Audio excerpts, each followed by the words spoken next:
Purple Daily is daily Vikings entertainment. We just want the Vikings to win a Super Bowl before we die. I will ride with this group. Seriously, man. Please. And away we go. Time for some football takes. Dude, NFL Network all weekend was just live across like Saturday and Sunday. Back together weekend. Saturday night, I got home from going out with Dawn to dinner, and I sat there and watched 2 hours of that. Were you just Pittsburgh, pounding your Latrobe, food as fast as possible? Going to Latrobe, going to wherever they were at. It was, God, and I fell into the trap. I totally fell into the trap. It's a trap. I totally fell into the trap. There's practices, and it's like coming up next. I'm like, okay, I'm all in. Alive looking to Cam Ward throwing across his body at Tennessee Titans practice. Up next, Tom Pelissero and Dan Campbell. Just pounding coffee together. Yes. So this Purple Daily NFL Takes, our weekly little island or respite where we go around and sling takes about the league at large. Sometimes some Vikings takes sneak in here as well. A shout out to Grandpa's Barbecue. It's football season and barbecue season, Dex. That's right. Yeah. So if you're a grill master, whether it's just on a normal propane or charcoal or any type of smoker you got out there, if you're looking to have some good seasoned meats, whether that's the dry rubs, the sauces, go stock up at grandpa'sbarbecueshop.com. You can also find them in all 20 Fratallonia locations, too, here in the Twin Cities. So they're also locally there, too. grandpa'sbarbecueshop.com to stock up on all of those barbecue needs. All right, boys. So last week, we talked about Sam Darnold cracking the NFL. The NFL players voted on the top 100 players. Every year, it's their exercise. And if I remember right, one of you guys had this, that he was 70th or somewhere around there, like in the 70s, yes. Ahead of Dak Prescott. Yeah.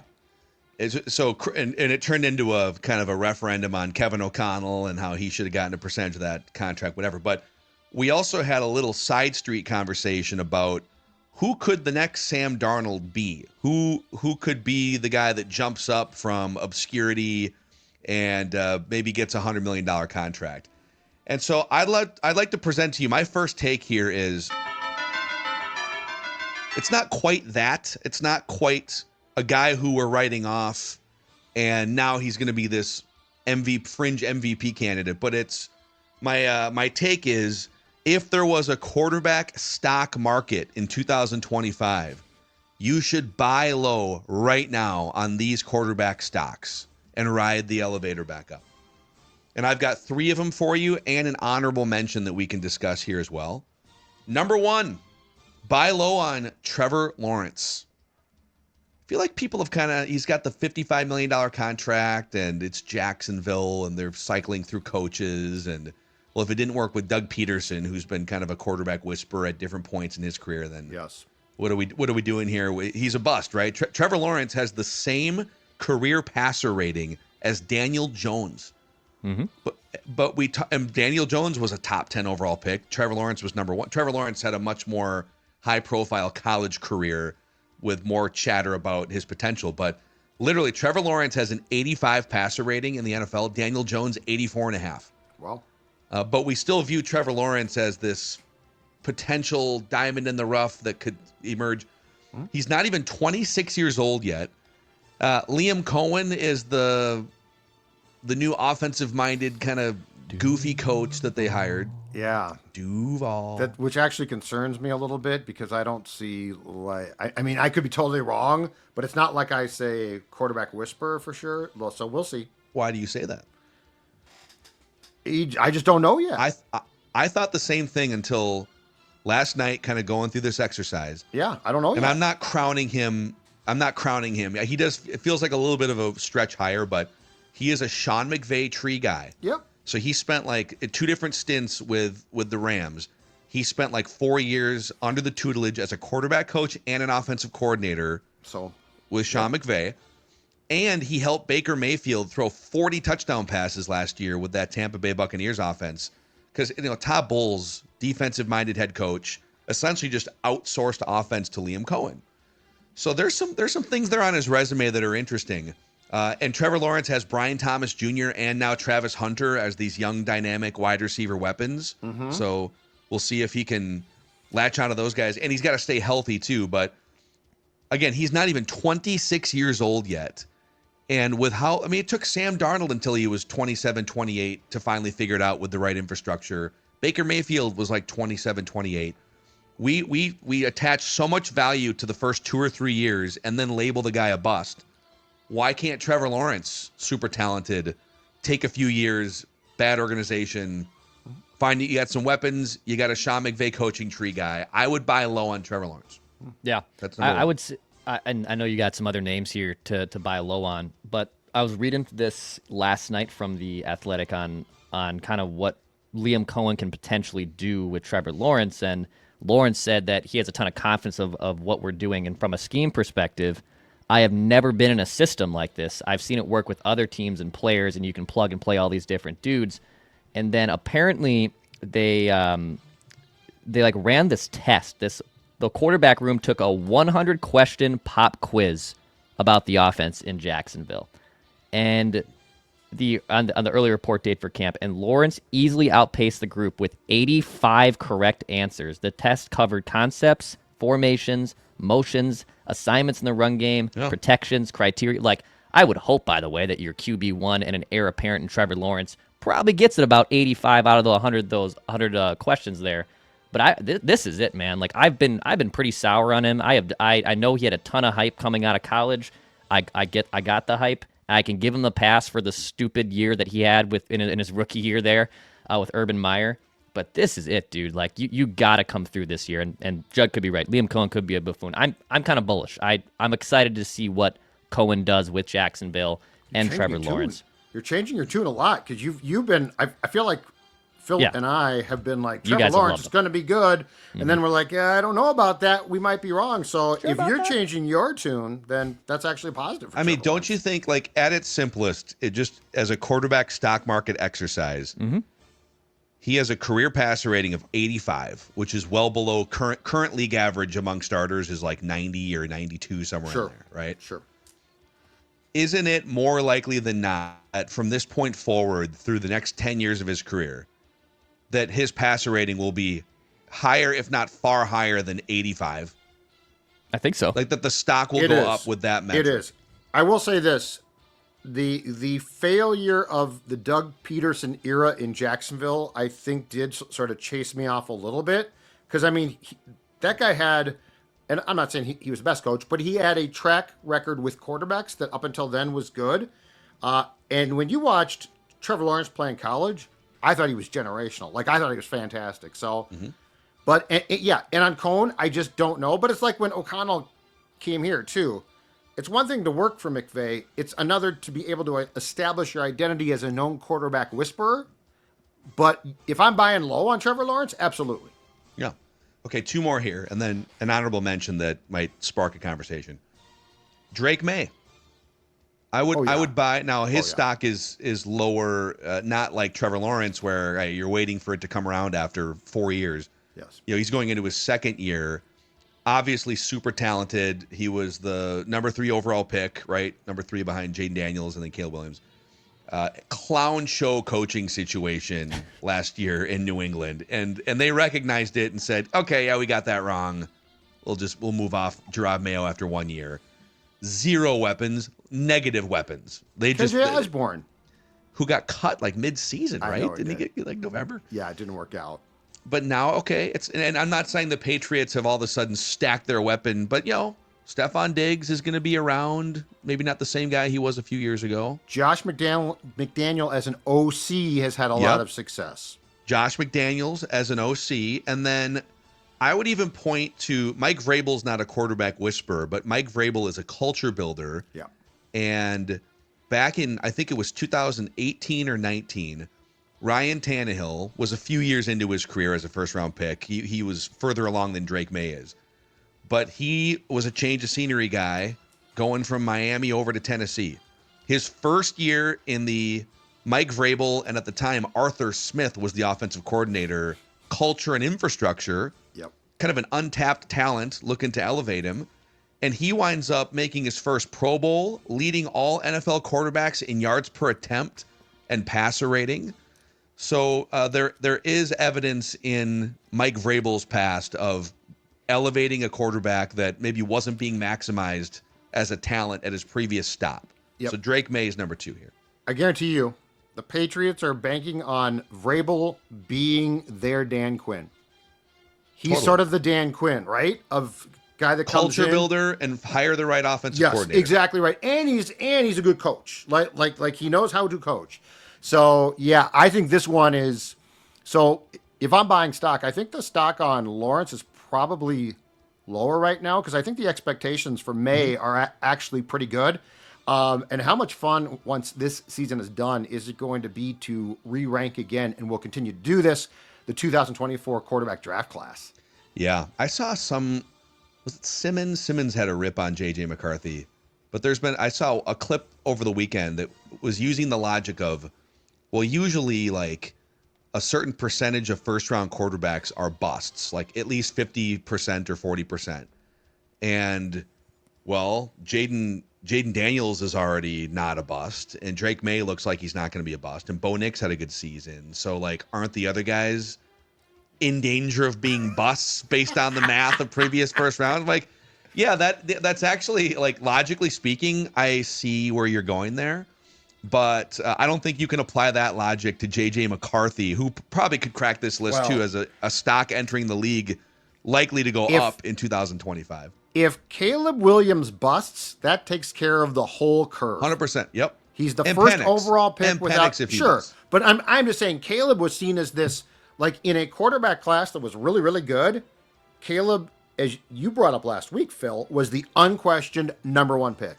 If he's a bust, it takes care of the whole thing. Who's more likely to bust? Take your Vikings, any Vikings Kool-Aid you have on the table, J.J. McCarthy or Caleb Williams? Who's more likely to bust? It's Caleb, and here's It's why. Caleb. Have you guys seen the reporting from Bears training camp? It's basically making our guy Thor Nystrom, look like a genius. It sounds like, I know you guys are going to be shocked by this, Ben Johnson and Caleb aren't necessarily on the same page of how the quarterback position should be played. Oh, that there's a lot of structure and timing that goes into Ben Johnson's well-crafted, curated offense. Shout out Thor, man. He called this as a problem. Yep. And personality-wise, we're still not totally sure on Ben Johnson. He's taking, according to reports, a little bit more of a hard-nosed, confrontational approach, like Dan Campbell. He kicked the offense, kicking the offense out the field. Yeah.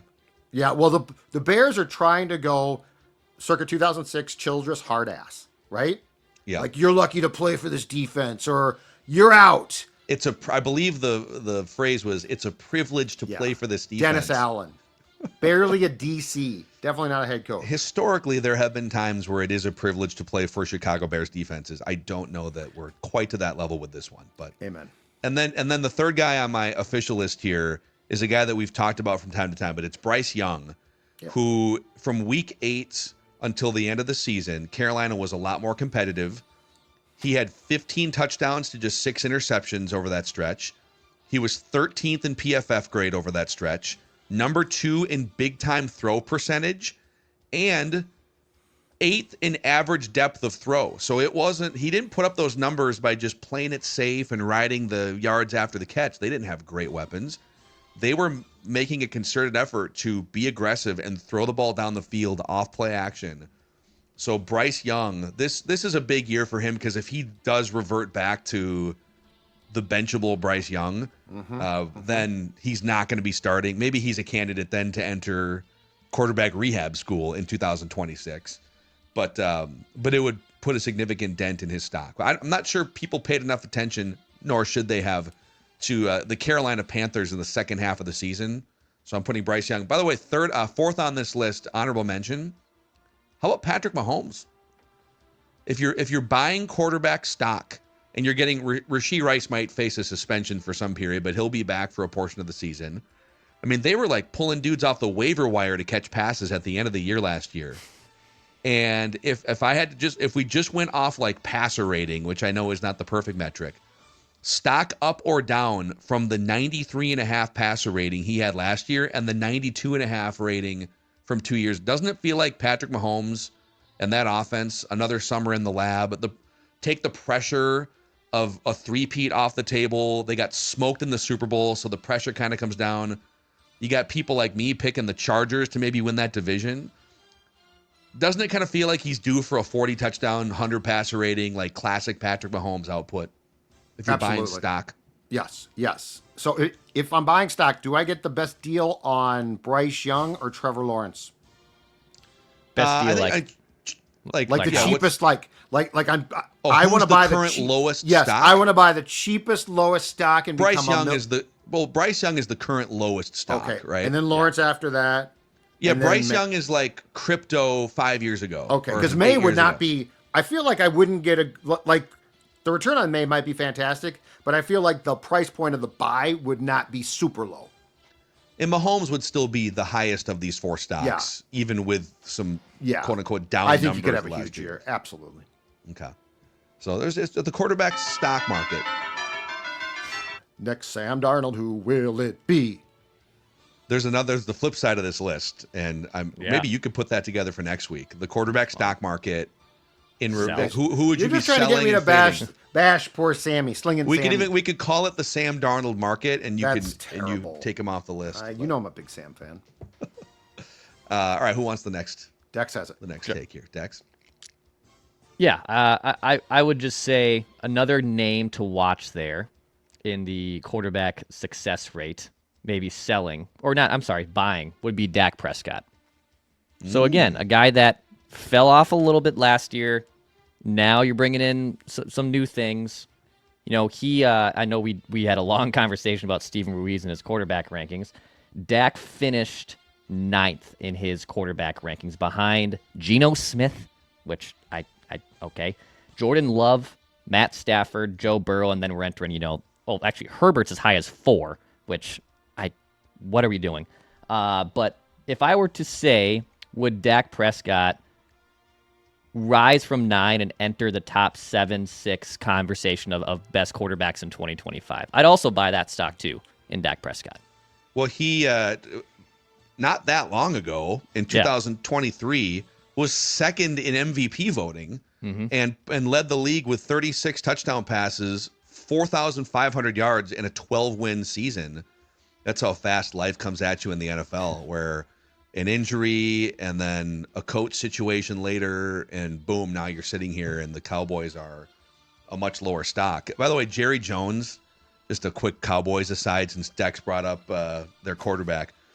So he can't – how many owners at the first open practice to fans on Saturday? You tell us, Judd. You were there on Saturday. Did the Wilfs pick up a microphone? They weren't even there. And do a rah-rah address of the crowd? The crowd then starts chanting, "Pay Micah Parsons back at him." No, Jerry, you know what? You know what? This is fair to say because Jerry did the same thing. When Jerry bought the Cowboys in 89, I believe it was, or so, 88. Anyway, he came in, and what did he do? He fired the legendary coach, Tom Landry, because, we need fresh blood here. This guy's old, right? And at the time, Jerry's probably in his 40s. Too old. So Jerry came in and callously, it was seen as this, oh my God, this guy's a legend, and you basically kicked him to the curb. I know he owns the team, so it's not possible necessarily, but Jerry needs to be kicked to the curb. He's a babbling buffoon right now. He should not be, his kids, if nothing else, should say, Dad, you're not doing the media stuff anymore. You can, God bless you, sit in your suite, but we're muffling you. We're going to put a sock in your mouth. Everything he does is a complete embarrassment. And it feels like in the last 4 or 5 years, he's gotten more involved again. He always did the press conference post game, which is just ridiculous. But it feels like he's getting more and more hands-on again. It's an embarrassment. It's a complete joke. The way he talks so condescendingly to these reporters that are poking him about these annual bizarre contract standoffs, where he always gives in at a set the market rate. It's right. for all of the standoffishness and we know what we're doing, we're not going to cave in to the players. I don't even know what the agent's name is, right? And then it's eventually they cave in as hard as anyone ever has historically for that position. Right. He speaks from a place of, I think we know a thing or two about winning around here in Dallas. The last time the Cowboys made a conference championship game, not even Super Bowl, a conference championship game, was 1996. Yep. And now that the Commanders went back for the first time since 91, every other NFC team has been to a conference championship game since 2010. So the Cowboys, there's a 15-year gap from the second longest drought and the Cowboys' last appearance in the NFC championship game. But I think we know a thing or two about how to win a football game down here, okay? I think you can just back off, son. Who's their salary cap guy or gal? I mean, that poor person should be allowed to do their job, too. Is it Steven Jones? Who is, I think it's his son. His son, Steven? So he handled, but like, who's their Brzezinski, I guess? Like, who holds the calculator while Jerry puts his readers on and punches the keys on it? Yeah, it's just, but it's pathetic. He should just go to games, don't talk, just shut up. By the way, another quarterback stock falling. Did you guys see the report from the Colts this morning? Is it Richardson? James Boyd covers the Colts, and he has a fallers, as in like stocks rising and falling at Colts training camp. First one under fallers, quarterback Daniel Jones. Typically, I would start with the positives, but since quarterback is the most important position in football, I chose to zero in on the quarterback battle. Entering training camp, Jones owned a slight edge on Anthony Richardson in the Colts quarterback competition since Richardson missed most of spring practice because of shoulder soreness. But early on in camp, Jones hasn't done anything to separate himself from Richardson. If anything, Jones seems to have lost ground with the quarterback battle, about even. Should have stayed in school. Should have stayed, man. Should have stayed in school. You can't walk out of the rehab program after like a month and a half. You just can't. Like they told him. Come back. We'll work with you. You probably, you ain't going to probably win the job, but you need this. And he's like, oh no, I'm going to go. And I don't think it was the money at all. I think it was, I want to go start. I want to go play. It was because really it was a difference between, because what is he getting? 15 million. I think it was like reportedly a $2 or $3 million gap between on a 1 year deal. Right. Or maybe it's a 2 year. I think it was very close though. Yeah. I think it was very close. And if you, the problem is to take the extra $2 or $3 million because you want to start as quickly as possible.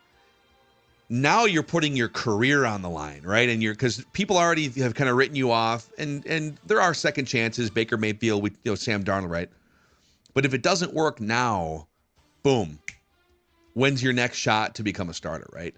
So if he would have, the Vikings would be in a much better spot too if he was the QB2 studying in this offense. So, yeah, really interesting choice.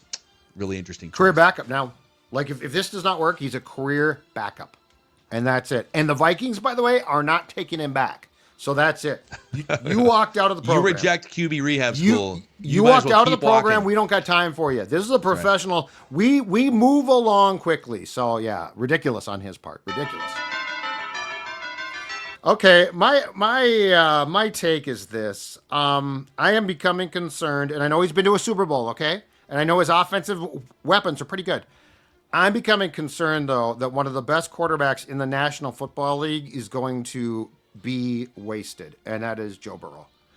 The Bengals are such a mess again. So just like in some ways with Jerry Jones and not knowing what's the right move, okay. All-pro edge rusher Troy Hendrickson, as we talked about, has gone back to, or Trey. Put some respect on his name. I'm sorry, Trey. Trey Hendrickson has gone back to Florida. This is a guy who led the league with 17 and a half sacks last season. He wants a new contract. By the way, all of the guys around him are now set. TJ Watt, right? So TJ Watt gets his contract. Same type of deal. I want a new contract going into like the last year. Let's sit down and hammer it out. And guess what? The Steelers did. And TJ Watt's in. And so the Bengals basically have a blueprint of, okay, this is what we'll pay you, right? Like it's just crystal clear. Instead, according to, in fact, our old friend Tom Pelissero, he reported that this is about the Bengals policy that they do not guarantee money beyond the first year of contracts. That's their policy. The only This is how we do things here. The vaunted Bengals. But here's the hypocrisy of the policy. They already guaranteed. They broke that by guaranteeing the signing bonuses for Joe Burrow and Jamar Chase. So they basically blew that up. But now they're saying, but for you, we're going to stick with our policy. Now, here is why this is so detrimental. The Bengals need a good start. The Bengals need to get off to a good start, okay? If you combine the first 5 games in Joe Burrow's 5 seasons as a quarterback in Cincinnati, the Bengals are, including a horrific start last season, they are a combined 9-15-1. So they are, so you know, if we're talking about Joe Burrow survival, Zach Taylor, right? Stella, who's barking up a storm. She woke up. She's pissed off about this as well. We've been talking about it a ton. We talk about football around the Zolgad house all the time. So the Bengals need a good start. And I am just very concerned because Joe Burrow's fun to watch. I want guys like Joe Burrow in the postseason. Like, these are the guys that you sit down on a Saturday or a Sunday when the playoffs start and you're like, oh man, watch this guy play. Yeah. The Bengals, if the Cowboys are a mess, the Bengals are as big of mess, and they just never get it. The Trey Hendrickson thing is the easiest thing in the world. The contract is set. You just have to pay him that, you know, along the lines of TJ Watt, and they're going to screw this up. This is, we actually touched on this cheap plug on O-line committee last week, because I asked a similar question to those guys. Does it feel like the Bengals are wasting the prime of Joe Burrow's career with all of this BS, with losing the first 2 games every year, the slow starts like Judd brought up, but then also just bad facilities, cheap sort of corner cutting, awful all this culture. like, you got this golden armed quarterback. Yep. And there's about 4 of them in today's NFL. So it's but when you have one of those, this is not the right timing to play hardball on one of the top 3 edge rushers in the NFL. And I get that there are some concerns about, he was a late bloomer and he's like 30 years old now. So you're a little worried about the age cliff, but you know what? I think you just roll the dice on it. Also, going back with your financial planning here as an organization, couple things. Number 1, 2026 cap space. The Bengals are not in terrible shape. Now, as you get further out, 2027, 28, there's, you know, you got those 2 wide receivers, and Joe Burrow makes a lot of money. But what's interesting is for next season, 2026 cap space right now, the Bengals have $51 million in effective cap space. The Vikings, by comparison, are over the cap by $60 million, and they're sitting over here like, well, I know we're kind of strapped, but Metellus gets a contract, Josh Oliver gets a contract, and they're giving out $10, $15 million. Byron Murphy Jr., right? So if you're the Bengals, I don't think you have like an immediate cap crisis on your hands, but let's say you think you do. And presumably you were planning this on a whiteboard somewhere during the offseason, going back to last year. If you've got Jamar Chase, T. Higgins, 2 wide receivers, and Trey Hendrickson, one of the best edge rushers in the league, and you think you can only pay 2 of the 3, which I think they can pay all 3, and they should, and just move forward. But let's say you can only pay 2 of the 3.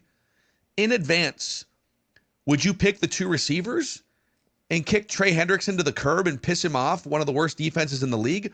Or would you pick one of the receivers, tell Joe Burrow, hey, we got one of your guys because we want to keep Trey Hendrickson around. You're going to have to crown somebody else the number 2 wide receiver here, right? Like, why is this? It just feels like this was all foreseeable 12 months in advance, and you have the space to make it happen. But, you know, according to Tom again, it sounds like it's their stupid line in the sand rules. Like, and what are you trying? You're not the Chief. If the Chiefs want to draw a line in the sand, all right, that's the Chiefs. But if you already gave Burrow and Jamar Chase what they want, which, by the way, violated your rules for contracts, then you know what? For star players, you violate the rule. That's what's so ridiculous about this. And where the Bengals are in a very unique situation is this. Joe Burrow, I think, is entering his 6th year. He's 28, okay?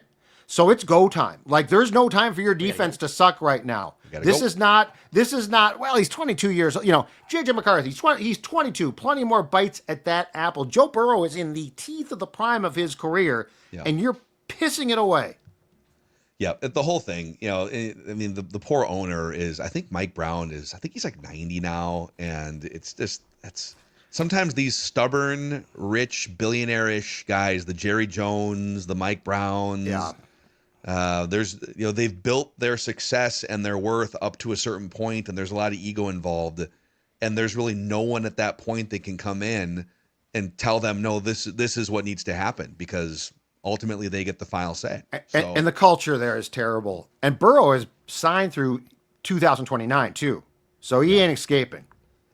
No, and it's maybe this might be the first example. Cousins is about the highest profile example of a guy betting on himself and leaving the organization in the middle of his prime. And he was a 4th round pick that had to fight for every single thing throughout, you know, his buildup in Washington. I can't think of an example where, like, a top 5 pick, a bona fide absolute stud quarterback in his prime, rode it out. Now there'd be franchise tags involved. It's hard. It's not like other sports where your contract is up. Yeah. The NFL, they would franchise tag him at least 2 different times. So, but it's going to be interesting to see what happens when he's like 30 years old. Does he get sick of this? You know, he's not going full Bryce Harper, telling his commissioner like he did over the weekend. This broke, by the way, like a half hour ago, according to ESPN. Bryce Harper told Rob Manfred, "Get the bleep out of our clubhouse if you want to talk salary cap." Went nose to nose with the commissioner and said, Jeff Passan reported this morning, and said, If you want to talk salary cap, get the out of our clubhouse. And it was really confrontational. Yikes, man. So Joe Burrow, I want him to talk to an owner. Get the bleep out of my locker room if you're not going to. I got some bad news for Bryce. I'm with the commissioner on this one. I'd like to talk salary cap. I am too. And by the way, Bryce, they can do it in a way that doesn't necessarily take money. Oh, you could do the math in a way that, okay, we're going to make sure that the player money pool doesn't go down from where it is right now, unofficially. That's a whole nother conversation for probably the Score on a Twin show. The NFL salary cap makes the NFL eminently more fun. And the owners eminently more profitable and rich. Yep. Well, yeah. So the guys like Jerry Jones and Mike Brown can keep roaming around. It bores folks, but the Players Association in the National Football League basically is on fire right now. Hey, what's that? It's burning up right now. It's a high rise. It's on fire. It's not good. Just they're Lloyd Hewitt, I think, right? Yeah. The guy who pieced out was literally like they would do these symposiums every year explaining to young players, be responsible with your money, don't go blow it all at clubs, strip clubs, right? He's literally expensing like bottle service at strip clubs. He's not paying for it. You see, that's the difference. If they could have said, you know what you should do? Go to the strip club, but use your Vikings credit card. The Wilfs will pay for it. I'd be like, that's a very smart player. Yeah, you want to close it or keep it open? We keep it open. You keep it open. Yeah, keep it open. It's good. All right, those are your NFL takes on Purple Daily here. On the main Purple Daily show, Judd's Camp Notes tomorrow on Tuesday will be loaded with the first fully padded practice here. And then Warren Sharp is going to join for a bonus episode tomorrow as well. See you guys.